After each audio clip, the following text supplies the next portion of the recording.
हो गया। हाँ ठीक है माइक। हो गया लाइव।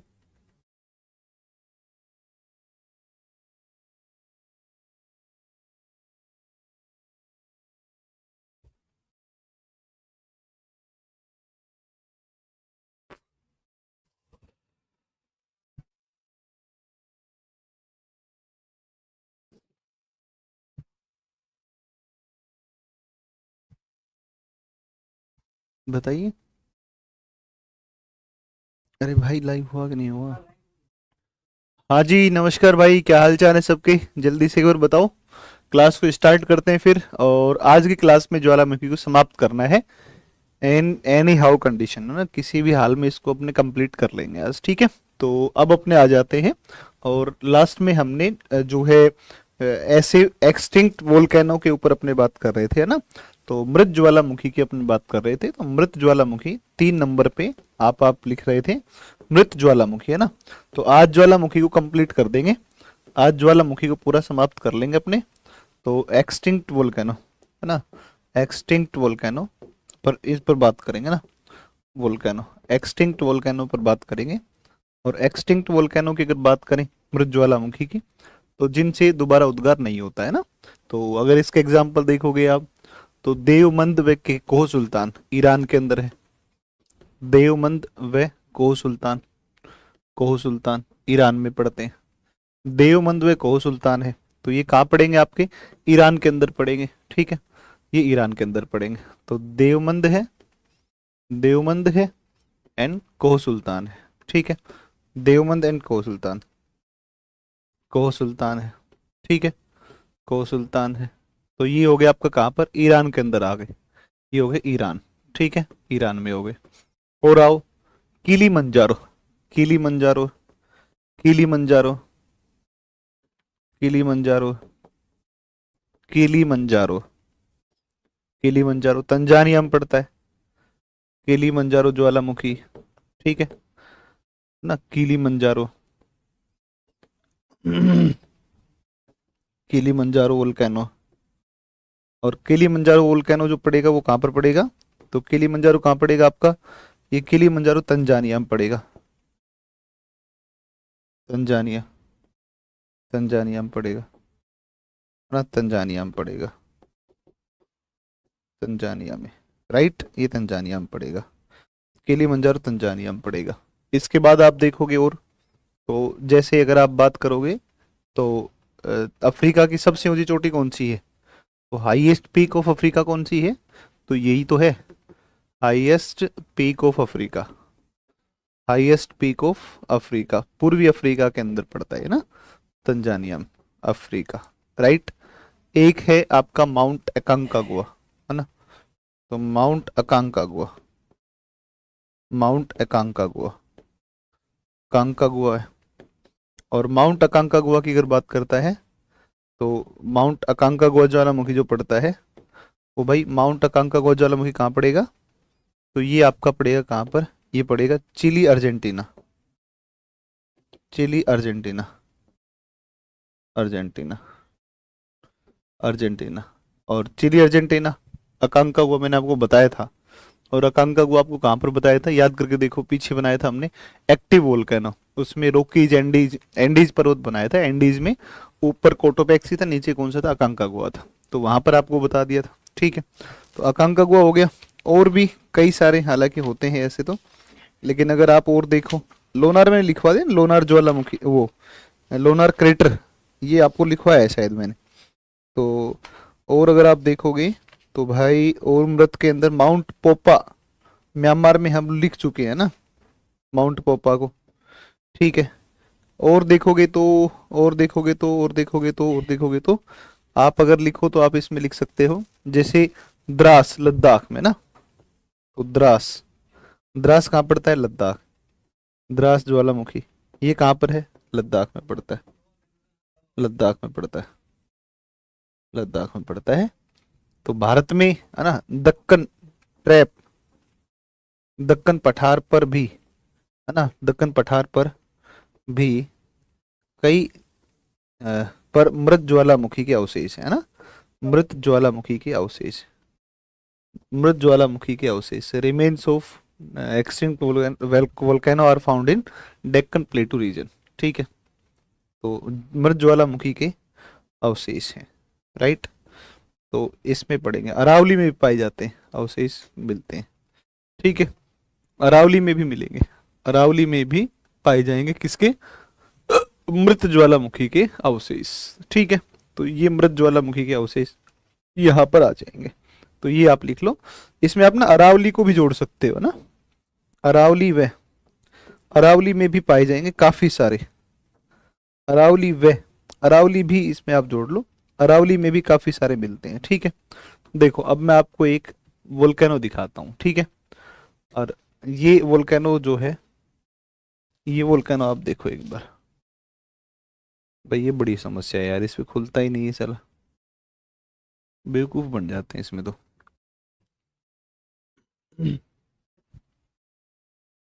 चलो 1 सेकंड रुकना भाई, 1 मिनट प्लीज वेट करना, मैं आपको एक वो दिखाता हूँ।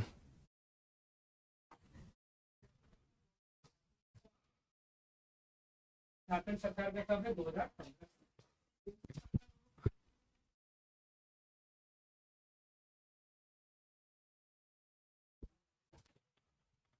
एक बच्चों की वो स्लाइड थी, मैंने आपको दी थी स्लाइड, वो स्लाइड दो कहाँ है, आपको सेंड की थी मैंने।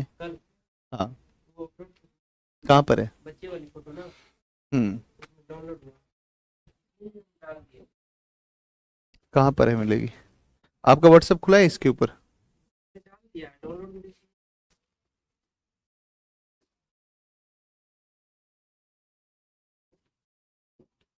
कौन सा है, हाँ ये रहा,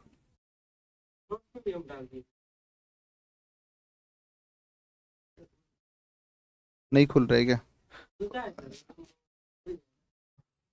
व्हाट्सएप खुला है क्या, यहाँ पर बच्चों को कुछ दिखाना है, ओपन करो इधर आके,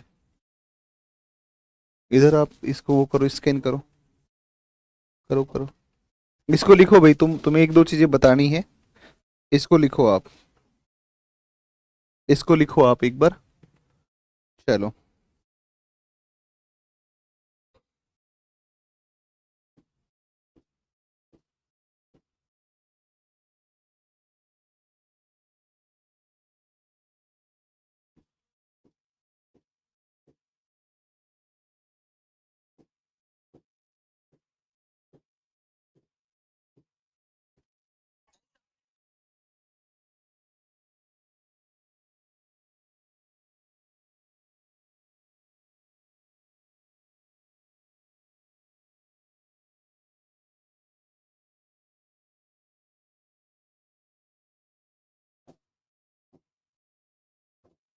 हुआ,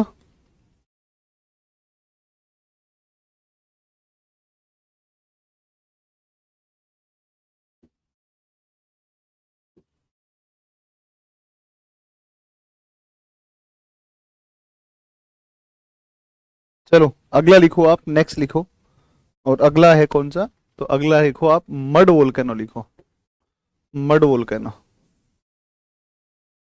ना मड वोल्केनो लिखो, मड, मड वोल्केनो क्या होता है, मड वोल्केनो लिखो आप। मड वोल्केनो क्या होता है आपको बताता हूँ अभी इस संदर्भ में, ठीक है। मड वोल्केनो लिखो, या पंख ज्वालामुखी जिसको बोलते हैं, पंख ज्वालामुखी हिंदी में लिखते हैं इसको, पंख ज्वालामुखी, पंख ज्वालामुखी, पंख ज्वालामुखी, पंख ज्वालामुखी, इसको लिखो भैया आप। ये लिखो मड वोल्केनो या पंख ज्वालामुखी, पंख ज्वालामुखी, इसको लिखो। देखो समझो एक बार, मड वोल्केनो ऐसे क्षेत्रों में मिलते हैं जहां पर पेट्रोलियम के भंडार पाए जाते हैं। ऐसे ज्वालामुखी कहां पर मिलेंगे? जहां पर पेट्रोलियम के भंडार मिलते हैं। जिन क्षेत्रों में पेट्रोलियम के भंडार मिलते हैं उन क्षेत्रों के अंदर कौन से पाए जाते हैं? पंख ज्वालामुखी पाए जाता है। वो मेरे पास ना वो है नहीं, इसका एक डायग्राम नहीं है मड वोल्केनो का, इस पे खुल नहीं रहा है ना, तो इसमें खुल नहीं रहा है, तो मैं नहीं ना आपको जो है वो दिखा देता, उसका एक वीडियो दिखा देता, ठीक है ना। तो देखो इसमें क्या होता है कि पेट्रोलियम प्राकृतिक गैस के जो क्षेत्र होते हैं उनके अंदर पाए जाते हैं। उनमें बेसिकली होता क्या है ना कि जल के साथ कीचड़, मृतिका, है ना, पेट्रोलियम पदार्थ वो निकल करके ऊपर की तरफ क्या होता रहता है? उछलता रहता है। सामान्य रूप से आप देखते हो कि वोल्केनो जो होता है, उस वोल्केनो से क्या होता है? उस वोल्केनो से मैग्मा निकलता है, मैग्मा बाहर की तरफ आता है जो कि बहुत गर्म होता है। और मड वोल्केनो जो होगा, उस मड वोल्केनो में क्या होगा? उसमें कीचड़ ऊपर की तरफ उछलता रहता है, कीचड़ ऊपर की तरफ उछलता है। इस तरीके का मड वोल्केनो जो है ये जो है ना, हाँ, इसमें कभी नहीं ओपन होता है। तो मड वोल्केनो जो होता है ना, ये पेट्रोलियम और प्राकृतिक गैस के क्षेत्रों में पाए जाते हैं। इनमें मैग्मा नहीं निकलता है, इनमें क्या निकलता है? कीचड़ उछलता रहता है, जिसके अंदर जो है पेट्रोलियम होता है, जिसके अंदर बहुत सारी क्ले होती है। क्ले आप समझते हैं, बहुत बारीक कणों वाली जो मृदा होती है वो इसके अंतर्गत होती है। और आप देखोगे कि जो है, आप इसमें देखोगे कि जो है ये इस प्रकार के ज्वालामुखी आपको देखने को मिलेंगे। तो अजरबैजान जो पड़ता है, जिसकी राजधानी बाकू पड़ती है, उस कैस्पियन सागर झील के आसपास इस तरीके का वोल्केनो आपको देखने को मिलता है ना। तो इसमें आप पहले तो एक पॉइंट ये लिख दो कि ये ये पेट्रोलियम व प्राकृतिक गैस के क्षेत्रों में मिलते हैं। पेट्रोलियम व प्राकृतिक गैस के क्षेत्रों में मिलते हैं, प्राकृतिक गैस के क्षेत्रों में पाए जाते हैं, में प्राप्त होते हैं, में प्राप्त होते हैं ना। Found are found in petroleum, petroleum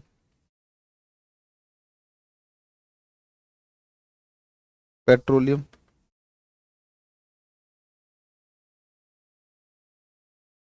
petroleum and natural gas, natural gas regions, natural gas region, natural gas region, natural gas region, इनमें तो ये पाए जाते हैं। सबसे पहली बात इसमें, सबसे पहली बात। दूसरी बात पर आते हैं, और दूसरी बात पर अगर हम आए तो दूसरा है कि इसका एग्जाम्पल जो है ना, एग्जाम्पल, इसका एग्जाम्पल है, सबसे बेस्ट एग्जाम्पल है, और ये है बोगा बोगा, बोगा बोगा, बोगा बोगा वोल्केनो, बोगा बोगा वोल्केनो, बोगा बोगा ज्वालामुखी, बोगा बोगा ज्वालामुखी। और ये बोगा बोगा ज्वालामुखी जो आएगा, ये आएगा कहां पर? ये बाकू के निकट आएगा, बाकू तेल क्षेत्र में मिलता है, बाकू तेल क्षेत्र में मिलता है। बाकू पेट्रोलियम रीजन या ऑयल रीजन जो मिलता है, इसमें मिलता है। अब ये क्या है सर? बाकू एशिया के अंदर जब आप देखते हो तो इस तरीके से एक झील दिखती है, इसका नाम है कैस्पियन सागर। 5 देशों से लगती है, रूस, अजरबैजान, इधर लगता है रूस, ये अजरबैजान, ईरान, तुर्कमेनिस्तान, कजाकिस्तान, 5 देशों से लगती है। और यहाँ पर राजधानी पड़ती है बाकू, यहाँ पर पड़ती है बाकू, कैस्पियन सागर के पश्चिमी तट पर बाकू नगर है, और बाकू नगर है, और ये है अजरबैजान की राजधानी। Capital of Azerbaijan, capital of Azerbaijan.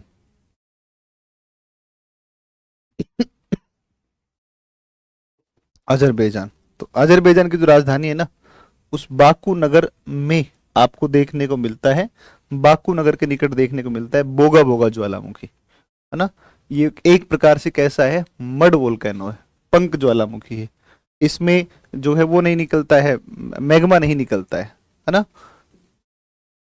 Magma नहीं निकलता है, ठीक है, मैग्मा नहीं निकलता है। इसमें निकलता क्या है, तो इसमें निकलता है आपका, तो इसमें पाया जाता है क्या, तो इसमें पाया जाता है आपका बोगा बोगा ज्वालामुखी से इसमें कीचड़ निकलता है, कीचड़ बाहर की तरफ उछलता रहता है इसमें, ठीक है। तो बाकू नगर के निकट ये पाया जाता है। तो ये ज्वालामुखी के प्रकार हो गए। अब अपने आ जाते हैं ज्वालामुखी से संबंधित कुछ शब्द आते हैं ना। जैसे एक शब्द आता है जिसको बोलते हैं गेसर, है ना। तो एक आपका आता है, और कुछ महत्वपूर्ण बातें हैं जिनमें गेसर, गेसर है ना, गेसर। या इसको हम बोलते हैं उष्णोत्स, उष्णोत्स बोलते हैं, उष्णोत्स बोलते हैं, उष्णोत्स बोलते हैं, ठीक है। गेसर या फिर क्या बोलते हैं, उष्णोत्स बोलते हैं, राइट। गेसर या फिर उष्णोत्स बोलते हैं, ठीक है। गेसर या फिर उष्णोत्स बोलते हैं। अब गेसर या उष्णोत्स क्या होते हैं, एक बार समझो और एक बार ध्यान दो। इस बात को समझने की कोशिश करो कि गर्म जल के स्रोत होते हैं ना, गर्म जल के झरने होते हैं, फाउंटेन्स होते हैं गर्म जल के। तो गर्म जल के झरने होते हैं ज्वालामुखियों के क्षेत्र में। भाई एक बात बताओ, आप एक बात को समझो कि मान लो ये कोई एक आपका जो है कोई भूमि है, ये धरातल हो गया, ये सरफेस हो गया, ये सरफेस, इसको बनाना नहीं, इसको केवल सुनना है आपको। और यहां पर आपको दिख रहा है कि ये आपका जो है ना मैग्मा चैम्बर है, ये मैग्मा चैम्बर है, ये यहाँ पर क्या है, मैग्मा है, ये मैग्मा है। और ये जो चट्टाने हैं, ये चट्टाने, ये चट्टाने, यहाँ से कोई जो है ज्वालामुखी फटा था, यहाँ से कोई ज्वालामुखी फटा यहाँ पर, ठीक है ना। अब इसमें ज्वालामुखी फटा यहाँ पर, इस ज्वालामुखी के क्षेत्र में मान लो कि कोई दरार पड़ी, और कोई दरार पड़ी, और यहाँ पर जो संचित जल है, यहाँ पर जो संचित जल है, वो संचित जल इस ज्वालामुखी के प्रभाव से, मैग्मा के प्रभाव से चट्टाने गर्म होंगी, गर्म होंगी, और ये पानी है ना, ये पानी सतह के ऊपर बहना क्या कर देगा, शुरू कर देगा। वापिस सुनो एक बार, कोई ज्वालामुखी क्षेत्र है, इस ज्वालामुखी क्षेत्र में क्या होगा, नीचे मैग्मा है, मैग्मा की वजह से चट्टाने गर्म होगी, चट्टाने गर्म होगी, मान लो संचित कोई पानी है, कोई जल है, जलीय क्षेत्र है चट्टानों के अंदर, चट्टाने गर्म चट्टाने गर्म होंगी, तो ये पानी भी क्या होगा, ये पानी भी क्या होगा, ये पानी भी गर्म होगा, और यही गर्म पानी सतह पर दरारों के माध्यम से बाहर आएगा। और जब ये सतह पर दरारों के माध्यम से बाहर आएगा, तो इस प्रकार के गर्म जल के स्रोतों को ही हम क्या बोलते हैं, उन्हें ही हम गेसर या उन्हें हम उष्णोत्स कहते हैं ना। गेसर जो शब्द है ना, ये आइसलैंड की भाषा का शब्द है। ये जो है ना, ये शब्द आया है, ये आइसलैंड की भाषा का शब्द है, आइसलैंड की भाषा का शब्द है, आइसलैंड की भाषा का शब्द है ये, है ना। ये आइसलैंड की भाषा का शब्द है। इसमें क्या होता रहता है, आइसलैंड की भाषा का शब्द है, और आइसलैंड की इस भाषा का जो शब्द है, इसका मतलब होता है, और इसका मतलब होता है, जिसका मतलब होता है तेजी से उछलता हुआ या फुहार छोड़ने वाला। इसका जो अर्थ होता है, इसका मीनिंग जो होता है, वो अर्थ या मीनिंग की अगर बात करेगा, तो अर्थ या मीनिंग होगा तेजी से उछलता हुआ, तेजी से उछलता हुआ, तेजी से उछलता हुआ, तेजी से उछलता हुआ, या फिर फुहार छोड़ने वाला, उछलता हुआ या फुहार छोड़ने वाला, उछलता हुआ, तेजी से उछलता हुआ या फुहार छोड़ने वाला, फुहार छोड़ने वाला, तेजी से उछलता हुआ या फिर फुहार छोड़ने वाला। ये इसका होता है मतलब, या इसका होता है मीनिंग, या इसका होता है अर्थ, ठीक है ना। तो ये इसका अर्थ होता है तेजी से उछलता हुआ या फिर फुहार छोड़ने वाला। अंग्रेजी में अगर इसको आप कहोगे तो स्पुरिंग, है ना, स्पुरिंग या फिर लिविंग स्प्रे, है ना, स्पुरिंग कहेंगे इसको, तेजी से उछलता हुआ मतलब स्पुरिंग, SPURRI, स्पुरिंग, या फिर इसको कह देंगे लिव लीव स्प्रे, है ना, स्प्रे, तेजी से फुहार छोड़ने वाला, ये इसका वर्ड मीनिंग होता है। अब मैं एक एग्जाम्पल इसका बताता हूँ जो दुनिया में सबसे अच्छा एग्जाम्पल है। तो इसका जो एग्जाम्पल है, ये इसका एग्जाम्पल है और इसका उदाहरण है कौन सा, तो यूएसए के येलो स्टोन नेशनल पार्क में, यूएसए के येलो स्टोन नेशनल पार्क में, यूएसए के येलो स्टोन नेशनल पार्क में, ये येलो स्टोन नेशनल पार्क में, येलो स्टोन नेशनल पार्क में जो ओल्ड फेथफुल गेसर है, Old Faithful geyser, Faithful geyser, Old Faithful गेसर,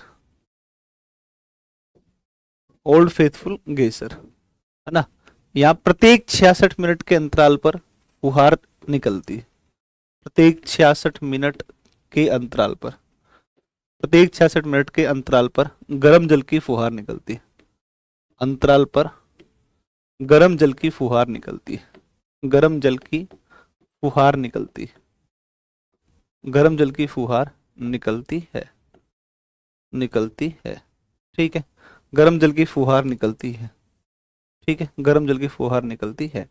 अब जो भी बात मैंने यहाँ पर लिखी है, इन सारी बातों को दोबारा से मैं कंपाइल कर रहा हूँ, एक बार सुन लो, ध्यान से सुन लो, फिर आप इसको लिख लेना। देखो, एक शब्द है गेसर, अंग्रेजी वर्ड है गेसर, तो जो आइसलैंड की भाषा से लिया गया है।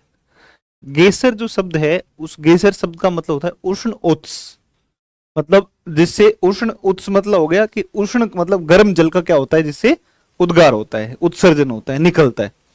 तो ऐसे स्रोत होते हैं गर्म जल के, ऐसे स्रोत होते हैं या झरने होते हैं जिनसे क्या निकलता है, गर्म जल निकलता है। एक बात, दूसरी बात पर आओ, किस भाषा का है, आइसलैंडियन भाषा का ये वर्ड है। इसका मीनिंग क्या होता है, इस भाषा का, इस शब्द का अर्थ क्या होता है गेसर का, गेसर शब्द का अर्थ की अगर बात करते हैं तो तेजी से उछलता हुआ, स्प्रिंग या फिर फुहार छोड़ने वाला, है ना, लीव स्प्रे, फुहार छोड़ने वाला। तो इसमें होता क्या है बेसिकली, इसमें होता ये है इसमें बेसिकली होता क्या है, तो इसमें होता ये है कि ये कोई ज्वालामुखी क्षेत्र है। इस ज्वालामुखी क्षेत्र में यहाँ पर नीचे मैग्मा है, यहाँ पर मान लो कोई क्षेत्र है जहां पर जल एकत्रित हो रहा है, मान लो आसपास का जल आकर के इस क्षेत्र में क्या हो रहा है, एकत्रित हो रहा है। अब क्या होगा कि इस मैग्मा के प्रभाव से जल गर्म होगा, चट्टाने गर्म, चट्टान गर्म होकर के पानी गर्म, और ये पानी की वाष्प बनेगी और ये पानी की फुहार दरार के माध्यम से बाहर आएगी, पानी बाहर की तरफ उछलता हुआ बाहर निकलेगा। फिर पानी जैसे खत्म हो जाएगा तो खत्म होने के बाद फिर ये बंद हो जाएगा, फिर एक कुछ समय के अंतराल के बाद में फिर पानी निकलेगा, इकट्ठा होने के बाद में गर्म होकर के फिर बंद हो जाएगा, फिर पानी निकलेगा फिर बंद हो जाएगा।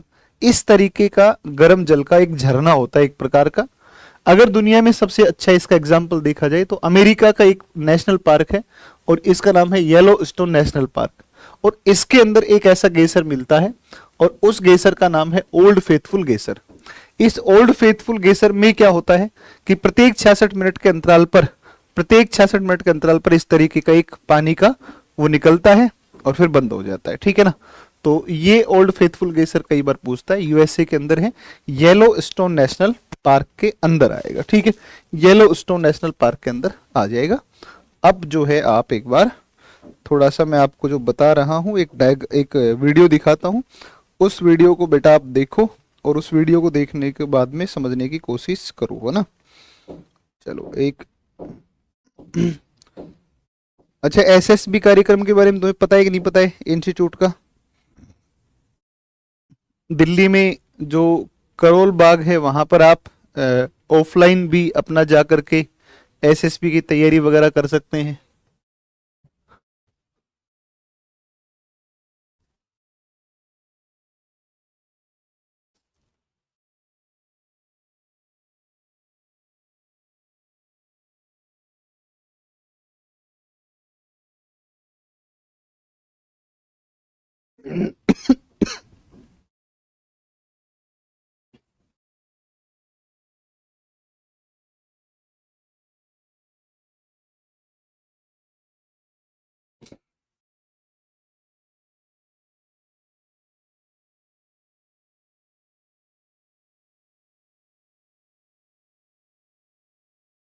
चलो देखो एक बार,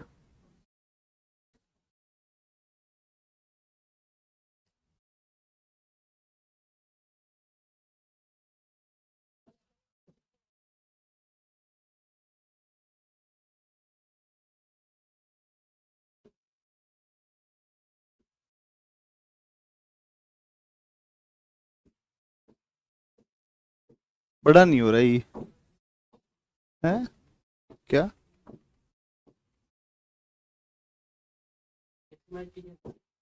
कहाँ से करें तो वो तो बताओ। है कहाँ से होगा? हाँ ये रहा, हाँ ये रहा। इसको देखो आप, देखो ये अमेरिका के अंदर ओल्ड फेथफुल गेसर है। ये है ओल्ड फेथफुल गेसर अमेरिका का। देखो 2-3 मिनट इसको पूरा देखो ध्यान से। देखो इस तरीके से ना पानी का ये फुहार निकलेगी बाहर। ठीक है। 66 मिनट के बाद में ऐसा होता है, प्रत्येक 66 मिनट के अंतराल पर ऐसा होता है। ठीक है। देखो ये पानी निकलना शुरू हुआ, गर्म पानी है। ठीक है। देखो इस तरीके से ये पानी निकलता है। हाँ इस पे नहा सकते हैं, चलेंगे एक दिन नहाने के लिए, तुम चलना मेरे साथ, है ना, ला के लाऊंगा। ये देखो मड वोल्केनो, ये हो गया मड वोल्केनो। हम अभी बात करते हैं मड वोल्केनो क्या होता है। ये मड वोल्केनो, ये तो मैंने तो दूसरी वीडियो चलाई थी तो बहुत बढ़िया काम हो गया। ये तो मड वोल्केनो पता चल गया तुम्हें। देखो ये होता है मड वोल्केनो, ये मड वोल्केनो होता है। मड वोल्केनो होता है ये, इस तरीके से उछलता है मड वोल्केनो।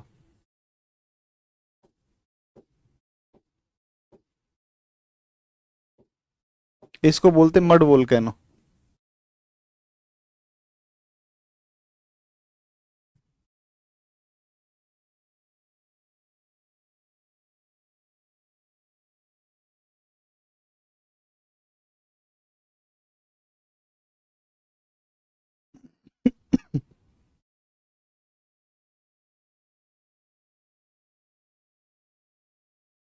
समझे बात को?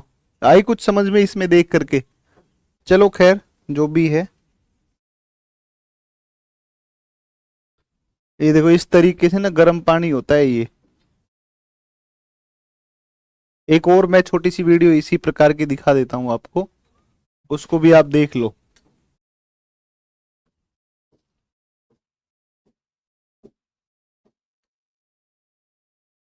ये देख लो, ये येलोस्टोन नेशनल पार्क का जो आपका वो है, उसमें देखो कैसा दिखता है। डेंजर, देखो ये लिख रखा है थर्मल एरिया, लिखा था ना, ये ऐसा दिखता है ये इस तरीके से आपको ये। देखो लोग दूर से खड़े होकर देख रहे हैं, कितनी दूर दूर से खड़े हैं। बनाया हुआ है कि भाई यहाँ पास में नहीं जाना है। ये देखो ये धीरे धीरे धीरे धीरे क्या होगा, वाष्प के रूप में निकलेगा धीरे धीरे, है ना। ये देखो ये पानी निकलना शुरू होगा ना, ये एक बार पानी शुरू होता है निकलना, फिर बंद हो जाता है। प्रत्येक 66 मिनट के अंतराल के ऊपर ये सर्कुलेशन चलता है ऐसे।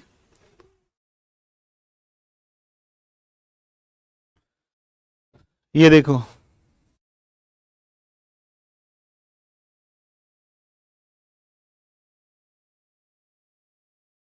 इधर कोई अंग्रेज बोल रहे हो, माय गॉड।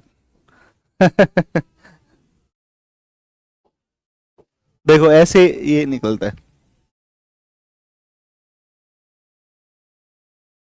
देख रहे हो? ये बोल रहे, वाओ। ओल्ड फेथफुल गेसर इसका नाम है, अमेरिका के येलो स्टोन नेशनल पार्क में है।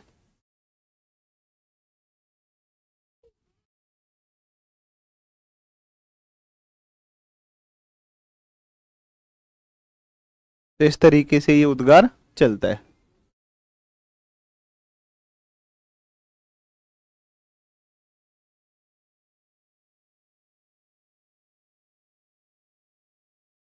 देख रहे हैं विनोद, लोग पानी देखने जाते हैं। डट जाओ। हाँ वो ज्वालामुखी प्रभाव से ही ऐसा होता है ना, गर्म पानी ये ऐसे चलता है सर्कुलेशन। अब बंद हो गया, ये बंद हो गया, धीरे धीरे शांत हो गया। ठीक है, ये शांत हो गया।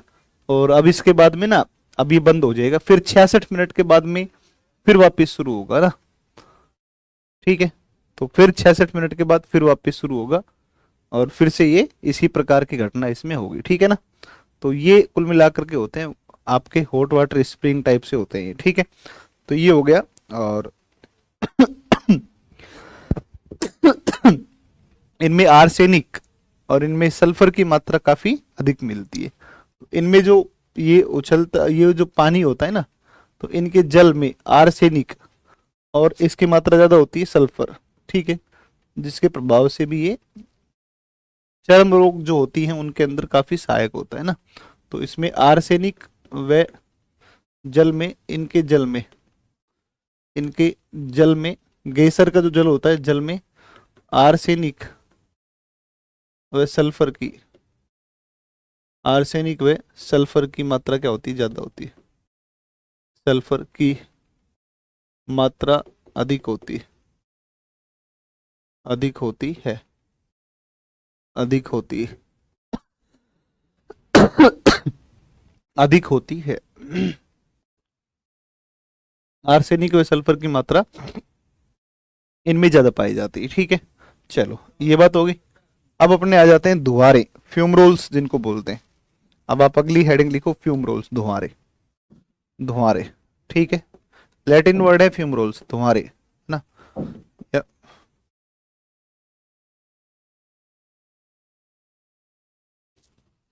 धुआरे, FUMARO, फ्यूमरोल्स, ठीक है। धुआरे, इस पर आओ। लैटिन वर्ड है, ये लैटिन वर्ड है, लैटिन शब्द है ना, ये लैटिन शब्द है। और इस लैटिन शब्द का अर्थ होता है, इसका जो मीनिंग होता है, नाम से ही समझ में आ रहा होगा, और नाम से समझ में आ रहा होगा, नाम से समझ में आ रहा होगा, धुआं जिससे निकलती है, धुआं के रूप में, है कि नहीं है। तो एक ऐसा क्षेत्र जिसके सहारे जलवाष्प और गैसें निकलती है ना, अर्थ होता है एक ऐसा छिद्र, ऐसा छिद्र जिसके सहारे, जिसके सहारे,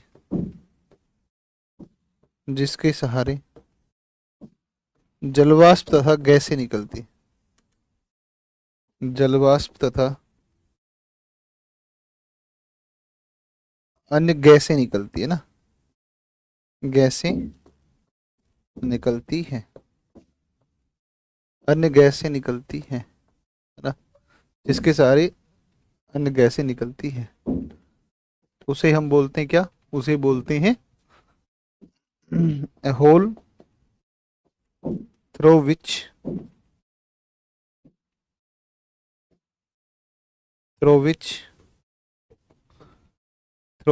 vapor, water vapor and gases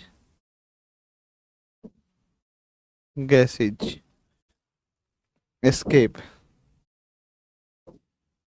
है ना। तो जिसके सहारे विभिन्न प्रकार की गैसें और क्या निकलती है, जलवाष्प निकलती है, ठीक है। तो होता क्या है कि वही सिस्टम इसमें होता है, उसमें जल की फुहार आती है, इसमें जल की धुआर आती है ना, जल की फुहार आती है, गर्म जल की फुहार आती है, गर्म जल की फुहार होती है इसमें।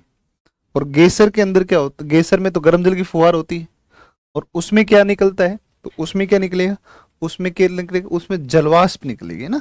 गेसर में और उसमें दोनों में यही फर्क है बेसिकली, कि एक से जलवाष्प निकलती है तो एक से क्या निकलती है, एक से पानी की धारा जल की धारा निकलती है। तो ये भी वही, और ये ज्वालामुखी के अंतिम लक्षण है ना, ज्वालामुखी समाप्ति के अंतिम लक्षण माने जाते हैं। अगर किसी क्षेत्र में धुआरे निकल रहे तो इसका मतलब वहां ज्वालामुखी क्या हो गया है, समाप्त हो गया है, ठीक है, वहां से ज्वालामुखी समाप्त हो गया है। तो ज्वालामुखी समाप्ति के अंतिम लक्षण है, ज्वालामुखी समाप्ति के अंतिम लक्षण होते हैं, ज्वालामुखी समाप्ति के अंतिम लक्षण है ना, अंतिम लक्षण होते हैं, ठीक है, ज्वालामुखी समाप्ति के अंतिम लक्षण होते हैं, ये ध्यान रखना है इसके बारे में। अच्छा, ऐसे जिनमें गंधक की मात्रा ज्यादा होती है, गंधक जिनमें ज्यादा पाया जाता है, ऐसे द्वारों को हम सोल्फतारा कहते हैं, ठीक है, नोट कर देना इसमें। मतलब आप अपने हिसाब से लिख लेना, नीचे लिख लेना, मैं यहाँ लिख दे रहा हूँ, नोट कर दो। जिन द्वारों में गंधक अधिक मिलता है।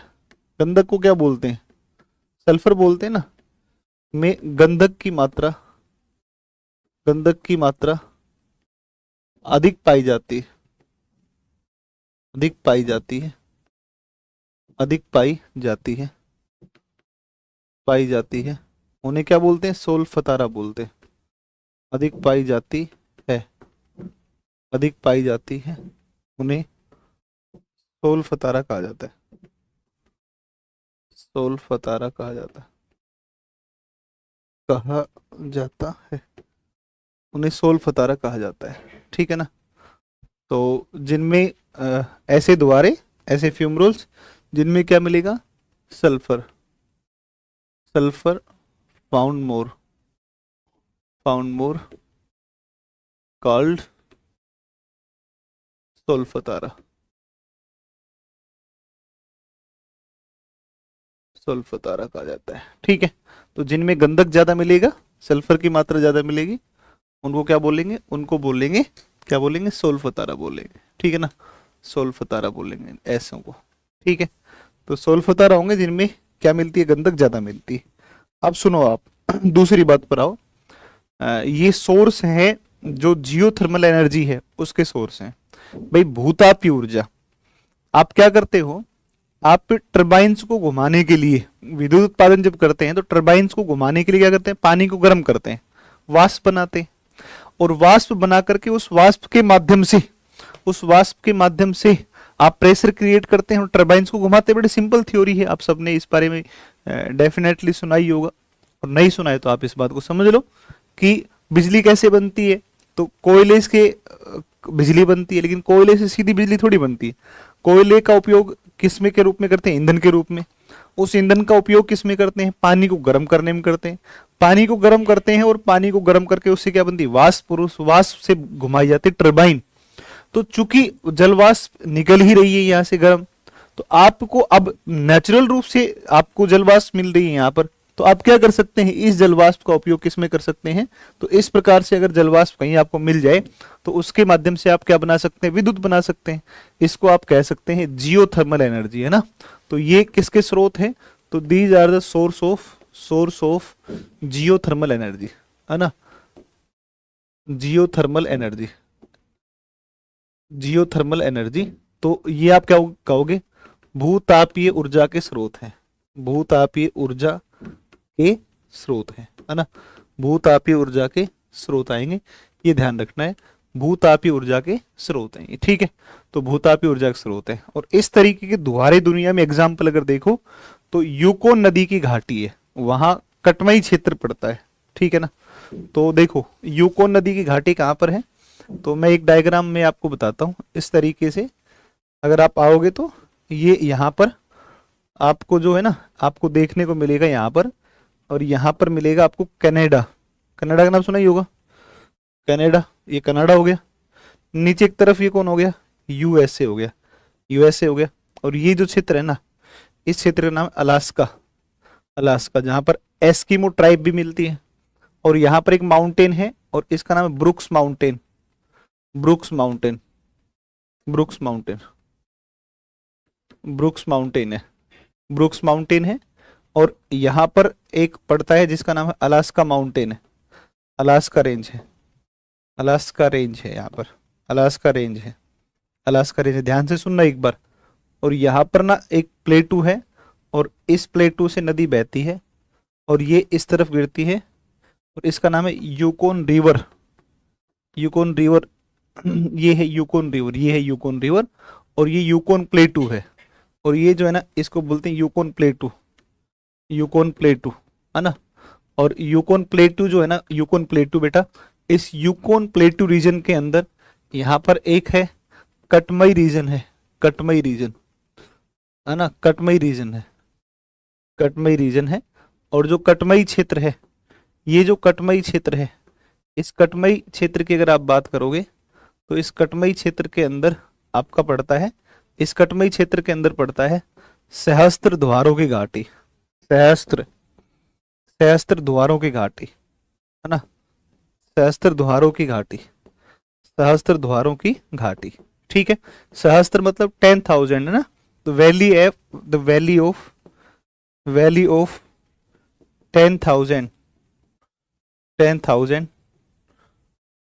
10,000 फ्यूम रोल्स है ना।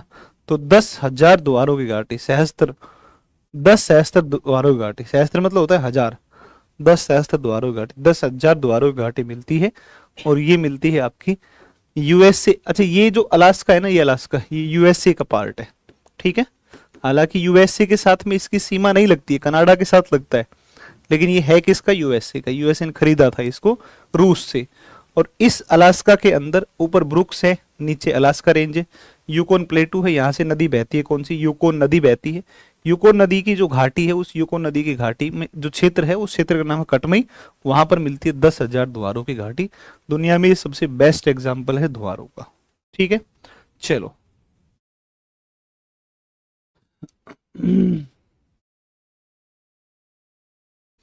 हो गया सबका। हाँ, वो 1,000 द्वारों की घाटी है, 10,000 द्वारों की घाटी, ठीक है, कोई दिक्कत नहीं उसका। ठीक है, ये हो गया। तो कुल मिलाकर के ये बात होगी तुम्हारी यहां तक।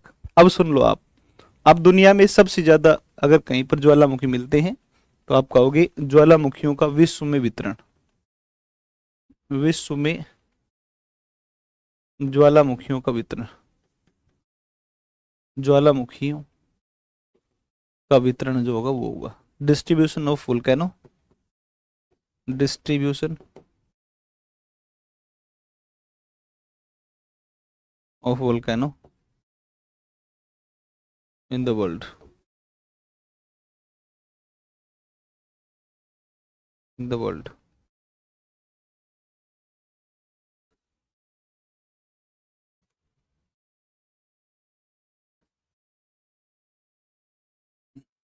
ठीक है, समझो एक बार, दुनिया में ज्वालामुखियों का वितरण, इस पर आओ। इसमें एक एग्जाम्पल आता है प्रशांत मेखला, प्रशांत मेखला, सरकम पैसिफिक,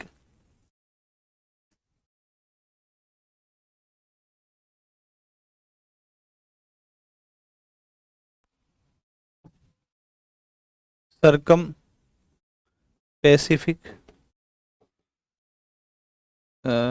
बेल्ट,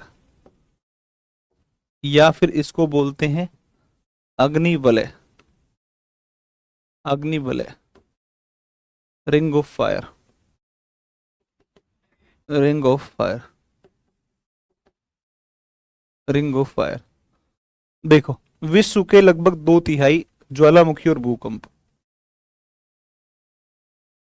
विश्व के लगभग 2/3 ज्वालामुखी व भूकंप इसी क्षेत्र में आते हैं, वे भूकंप, है ना। एक ये है। दूसरी अगर बात करते हैं तो दूसरा है मध्य अटलांटिक, मध्य महाद्वीपीय पेटी, मध्य महाद्वीपीय पेटी, मध्य महाद्वीपीय पेटी, mid continental belt.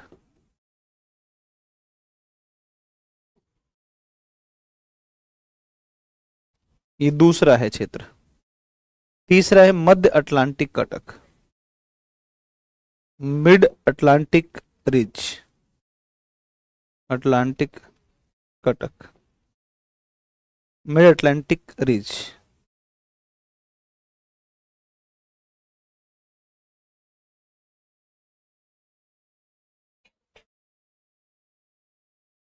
Mid Atlantic ridge, ठीक है। तो ये मुख्य मुख्य क्षेत्र है। अब इसके जो मुख्य क्षेत्र है ना, इन मुख्य क्षेत्रों को एक डायग्राम के माध्यम से अपने देख लेते हैं ना। हाँ, इसको आपको लिखना है ना, इसको लिखो आप एक बार, जब तक मैं एक डायग्राम डाउनलोड करता हूं आप इसको लिखो। एक डायग्राम से आपको समझाते हैं कौन कौन से होंगे। चलो, इसको आप लिखो एक बार सारे लोग, तीनों क्षेत्रों को लिखो। ये 3 सबसे मुख्य क्षेत्र हैं।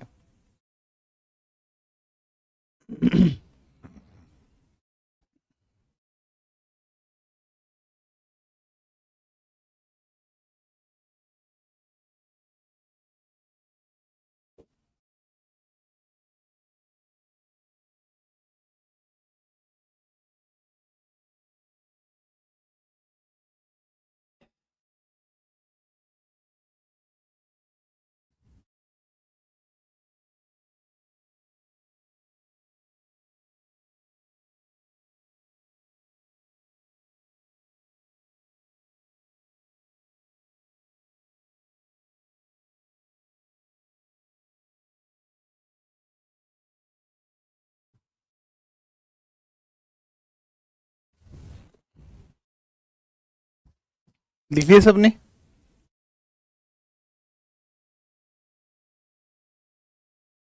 भाई अभी ना पहले थोड़ा सा सिलेबस को हो जाने दो, उसके बाद में ना फिर अपने शुरू करेंगे ना, अभी फरवरी में नहीं, मार्च में शुरू कर देंगे। अगर हम मार्च में भी शुरू करेंगे तो हमारे पास सफिशिएंट टाइम है प्रैक्टिस करने के लिए, ऐसा नहीं है कि टाइम नहीं है, ठीक है। तो उसके लिए आप ना निश्चिंत रहो, प्रैक्टिस वगैरह के लिए वो सब मैं देख लूंगा अपने हिसाब से, वो मैं देख लूंगा अपने हिसाब से, आप निश्चिंत रहो। इतनी चिंता करोगे तो पढ़ाई क्या करोगे बताओ, इतना लोड नहीं लेना है ना। देखो, इसको बोलते हैं परिप्रशांत मेखला, परिप्रशांत मेखला, परिप्रशांत मेखला, परिप्रशांत मेखला,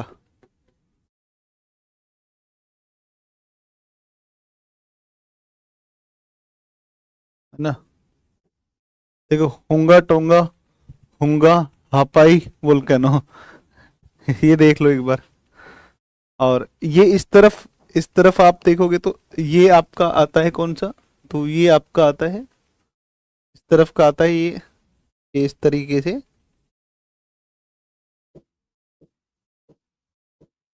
ये इस तरफ आ जाएगी आपकी मध्य महाद्वीपीय पेटी, टर्की इराक, भूमध्य सागर से टर्की इराक ईरान हिमालय होते हुए इंडोनेशिया तक, है ना। मध्य महाद्वीपीय पेटी, मध्य महाद्वीपीय पेटी। अच्छा, ये तो पहले बात हो चुकी है अपनी इस बारे में, तो जब ज्वालामुखी से पहले भूकंप पड़ाया था उसके अंदर मैंने चर्चा की है। ऑस्ट्रेलिया में तो है ही नहीं ज्वालामुखी कोई, है ना, है ही नहीं कोई, क्या करें बताओ। ये इस तरफ आप देखोगे तो ये नॉर्थ अमेरिका,